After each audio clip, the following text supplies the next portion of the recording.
会の産業まとめ。バッテリー3社の軽バッテリー同盟結成。法的には不正な談合と指摘される可能性も。企業間の競争力低下を招く。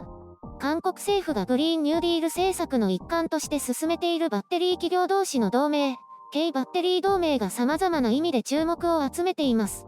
これは韓国のバッテリーメーカー3社、サムスン SDI、LG 化学、SK イノベーションが国家バッテリー産業の競争力強化のために協力し合うべきだと提唱されたことで始まりました。主にはヒュンダイ自動車とバッテリー3社の関係の方をそう呼ぶようです。電気自動車の需要増など、今後バッテリーへの需要が高まると予想されることから、政府が国を挙げて国際競争力を強化していくとしています。すなわち、ヒュンダイ・キア社の電気自動車に搭載されるバッテリーは韓国国内メーカーのバッテリー同盟を使用することで、国と企業総帥たちが合意したということです。自動車メーカーとバッテリーメーカーが合弁会社を作って協力体制を取る流れが一般化している中で、ライバル企業同士の同盟が必要なのかという反対意見も出ています。専門家からは、公正な競争を阻害するだけでなく、各企業の発展の助けにもならないと厳しい見方を示しています。また、各企業が大金を投じて生み出した技術を他の企業と共有することを望まないと思われ、仮に強制するとしても、すべての情報を共有しないと予測されています。法的にも業者間の不法な談合だと見られる可能性が高いとしています。国内公正取引委員会の審査でも違法とされる可能性が高く、これを例外規定としても、国際的には認められないだろうとしています。学会からは、政府が経済を国家単位で考えることこそ不適切だという指摘があるようです。政府が国家競争力のために企業に同盟を求めるのは不適切であり、結果として新技術の開発競争を鈍化させると厳しく指摘しています。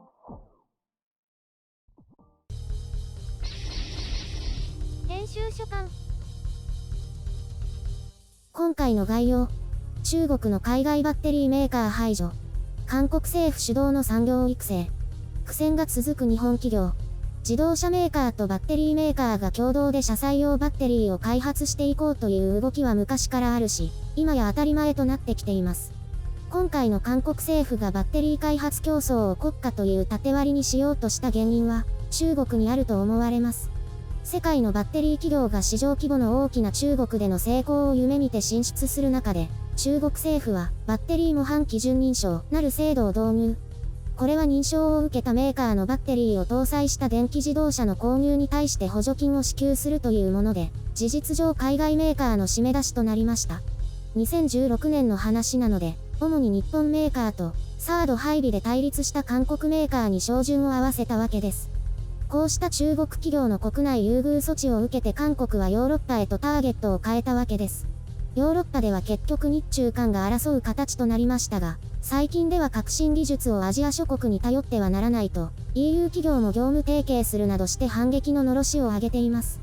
こうして中国やヨーロッパが排外的になる中で、韓国としても次世代産業として、国家的にバッテリー産業を育成しようと今回の動きがあるわけです。韓国も中国の補助金制度を参考にしたのか、海外メーカーが多い高級車を補助金対象外にして、国産自動車とバッテリー企業を実質上優遇する形にしました。中国は一部規制を緩めて韓国の SK イノベーションが対象になったとも報じられたようですけど、韓国も自国産業保護に忙しいですね。産業の国家的支援はどこの国でもありますが、それにしても複数のメーカーを横につなげて協力せよというのはいささか不適切だと思います。そもそも実現するのかな？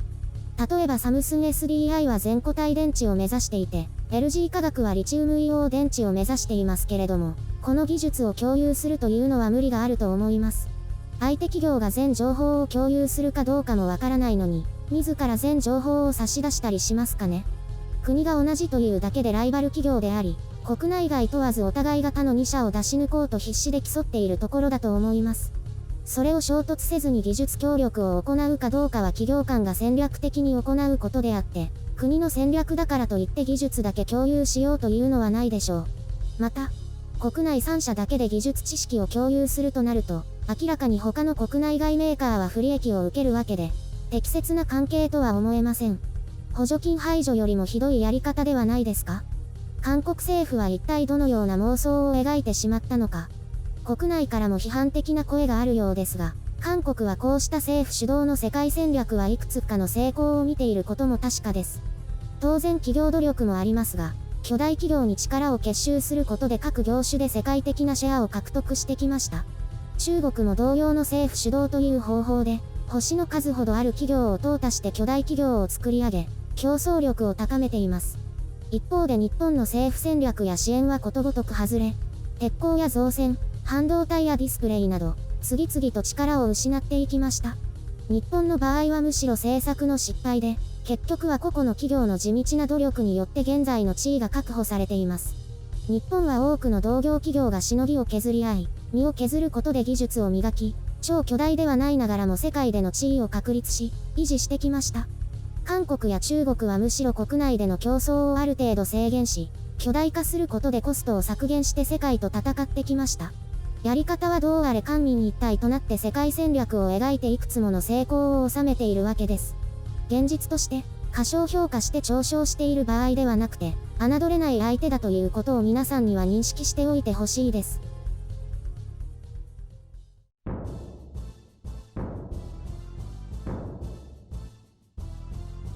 バッテリーの話ですか。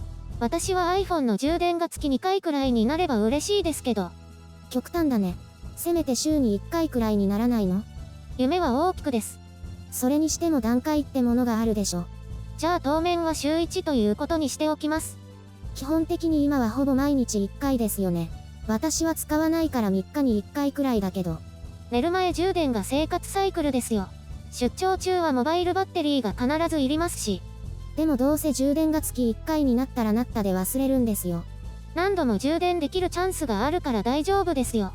それよりも高速充電が可能となるかもしれないらしいですね。10分で満充電とか。それはすごいですね。忘れても会社に行く前に充電できそうで。ところで車はどうですか？好きなんでしょ？へへ、好きなのは運転なので、車のことは全然よくわかんないです。実家はハイブリッドになりました。乗ったことある？あります。すごい快適です。燃費がすごいですね。それと静かです。あと、iPhone をつないで音楽聴いたりできます。それは特別すごいことじゃないし、それほど最近でもないですけど。え、そうなんですか？感動したのに。あ、まあそれは後で。話が変な方向に行っちゃうから。中国も韓国もバッテリーはすごいんですね。一つはスマートフォン、一つは自動車。どちらも生産が多いですからね。それでもコスト競争が激しくて、必ずしも自国産を使うというわけではないようですけど。そうなんですか。それでわざわざ囲い込みをするんですかね。次世代バッテリー開発で優位に立ちたいからでしょうね。それに、韓国の電気自動車普及はここ最近ですけどね。売れ始めてきたのが。そうなんですか。手厚い補助金制度を導入したのが去年だから。そして、今は中国も韓国も水素自動車も増やそうとしてますね。水素？大丈夫なんですか？爆発しません？複数の安全対策が取られていて、ガソリン車よりも安全とされていますけどね。水素ステーションは？それはガソリンと同じじゃない。爆発するときは爆発するでしょ。中国なんて広いから普及させるのに大変ですね。その分大きな事業になって大金が動くわけですけどね。要するに経済が回ります。そうなんだ。韓国ではステーションは普及してるんですか？電気は増えているようですけど、水素は次々事業が停止して苦戦しているようですね。水素車が売れてないからですか？結構売れてるような話は聞きますけど、まだ全然なんでしょ。メディアが誇張して引っ張ろうとしているだけのようですよ。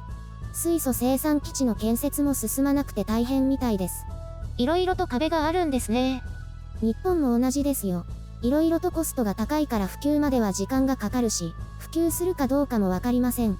水素についてはまずはバスなどの商用が先なんでしょうね。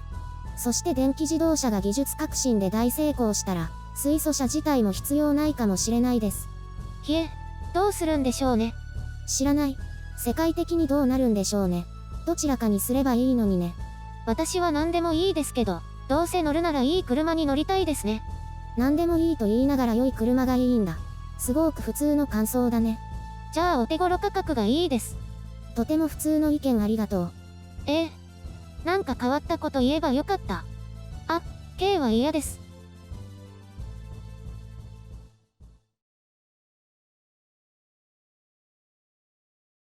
久々に登場したね。その首の。猛暑の必須アイテムです。通勤の時だけですけど。白雪さん以外でしてる人見たことない。そんな、もうオワコンですか？これ。そうかもね。私も欲しいなぁと思いつつ結局買ってない。いらないでしょ？いらない。暑い時は外に出ないに限る。今日持ってくるの忘れたけど、小さい扇風機買いました。手に持つタイプ？置くタイプです。Amazon で買ったんですけど、全然音がしなくて涼しくて快適です。音しないんだ。だから使っててもバレないんですよ。髪だけブワーっとなりますけど。バレてもいいじゃん。バレたら私が暑がりの汗っかきみたいじゃないですか。バレてもいいじゃん。暑がりの汗っかきなんだから。会社に着いたらまずは10個の冷蔵をマックスにして冷やして、それからビオレのひんやりタオルで汗拭いて、しばらくその卓上扇風機の前で涼むんです。それって相当の汗っかきじゃん。最近私が会社に着くのが1番目か2番目で、他の人が来る前に会社に行って、みんなのためにオフィスを涼しくしてあげてるんですよ。30分後にみんなが出勤してきて、ああ、涼しい、って言っています。私のおかげだよと密かにつぶやいてます。みんなのため？自分のためじゃないの？あくまでみんなのためです。ということにしておきます。いずれにせよ大変だね。じゃあ夏は朝早いんだ。早めです。テレワークのおかげなのか、電車は空いてますね。ああ、そこでテレワークの恩恵が受けられるのね。そうですね。私の会社はテレワークになりそうにないですけど、他の会社に感謝です。それにしても大変だね。汗っかきなだけで。早めに出社してエアコンでガンガンに冷やして汗拭くとか。ちょっと私に汗っかきのイメージつけるのやめてください。そう、清潔好きの心優しい OL なんです。これで行きましょう。わかったよ。じゃあそういうことにしておくけど、もう手遅れだと思うよ。なんで汗っかきの話したんですか？扇風機買ったって話を白雪さんがするから。え、そうだっけ？ところで白雪さん休んだらどうなるの？知らない。灼熱地獄じゃないんですかね？